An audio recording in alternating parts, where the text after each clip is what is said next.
Bem, gente, voltamos aqui para dar continuidade, né, às aulas sobre o Maturana e voltamos para falar sobre esse problema das emoções, né? A gente já viu, né, a questão do observador, a questão da linguagem, como ela é importante no processo de explicar, e aí vejam a questão das emoções e como ela afeta toda essa complexidade, né? Ou seja, o processo de explicação e também o processo de experienciação a partir do observador, a partir de nós, né, ou do cientista que está tentando conhecer o fenômeno, tá? Então, Maturana chama, né, de ações tudo o que fazemos em qualquer domínio operacional que geramos em nosso discurso, por mais abstrato que ele possa parecer. Assim, vejam, pensar é agir no domínio do pensar. Refletir é agir no domínio do refletir. Falar é agir no domínio do falar. E assim por diante. E explicar cientificamente é agir no domínio do explicar científico. Então vejam, são os agis, né, dentro do processo de cada área, né, de ação que o ser humano, que nós atuamos. Na vida cotidiana, nos movemos de um caminho explicativo para outro em uma dinâmica de emoções, né? Ou seja, as emoções elas vão influenciando dentro desse processo, dentro, né, dessa construção desses vários domínios. Tá? Muitas vezes aceitamos e respeitamos o outro. Estamos no caminho explicativo da objetividade entre parênteses. Tá? Mais frequentemente, queremos que o outro faça o que queremos, ou que aceite o que explicamos, e então recorremos à razão, nos colocando no caminho da objetividade sem parênteses. Lembrem lá das nossas explicações, né? A objetividade sem parênteses é aquela de um realismo, entendeu? Que está fora, de uma objetividade que está fora da nossa relação, entendeu? Individual, né? Existe uma realidade ou uma objetividade para fora da gente. Já a realidade com parênteses, ou na verdade, a objetividade entre parênteses, é aquela em que nós influenciamos diretamente o conhecimento sobre essa realidade.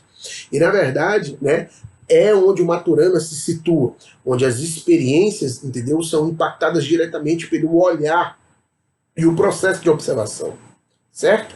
E aí vejam, né, o que acontece? Muitas vezes a gente quer impor o nosso tipo de explicação aos outros, fazendo, né, ou utilizando-se da razão para isso. Né?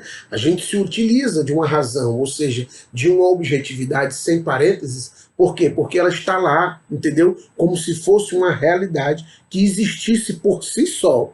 Um universo, entendeu? Que é único e existe por si só.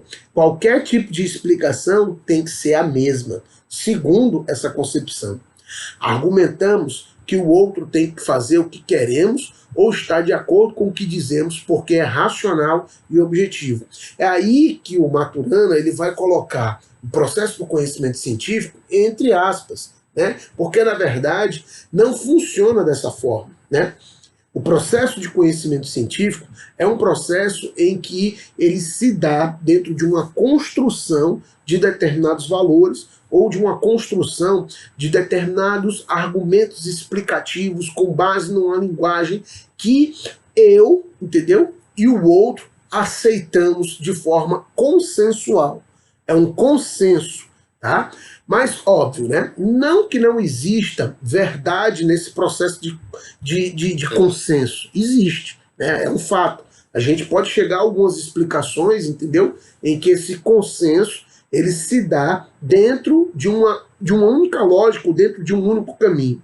O Maturana, na verdade, ele só está querendo mostrar, entendeu? Que é um processo de consenso, né? É um processo em que o indivíduo, na verdade, ele não precisa aceitar aquela explicação de forma imposta ou de forma dogmática, porque esse é o problema.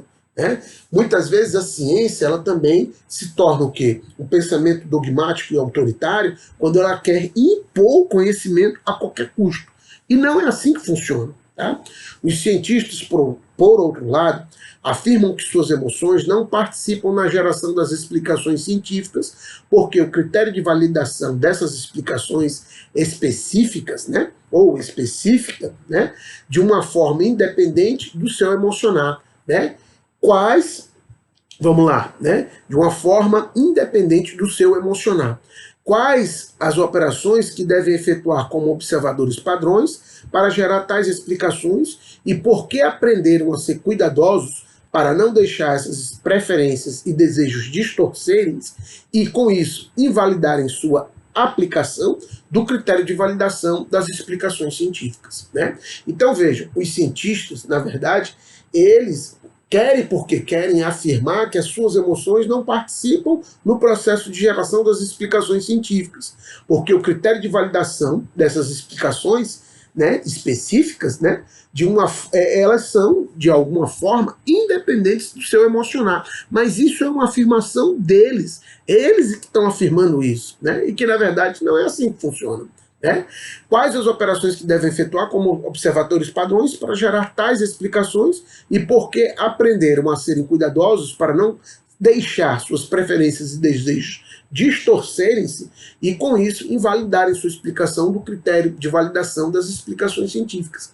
Vejam, né? É assim que eles tentam justificar suas concepções. Não, peraí, ó. A minha explicação é totalmente racional. Tá? As minhas emoções não interferiram nessa explicação. Eu controlo as minhas emoções, eu sou cuidadoso para que as minhas emoções não interfiram nesse processo. Mas, na verdade, né, é uma afirmação, entendeu, subjetiva deles. Não é uma afirmação que a gente possa dizer objetiva. Não existe objetividade em tal afirmação. Né? Afirmam também que aprendem a reconhecer que, quando isso acontece, cometem um erro grave. Ou seja, se as emoções interferirem no processo, né, eles cometem um erro grave. Mas, gente, isso é tudo uma questão da subjetividade dos cientistas. É um processo em que eles, né, afirmam isso sem terem um embasamento, entendeu? Objetivo para dizerem isso. Mas para Maturana, as emoções especificam a todo momento o domínio de ações no qual os cientistas operam ao gerarem suas perguntas. Quer dizer, as emoções não entram na validação das explicações científicas, mas o que é explicado surge através do seu emocionar, explicando o que querem explicar. E o explicam cientificamente porque gostam de explicar dessa maneira.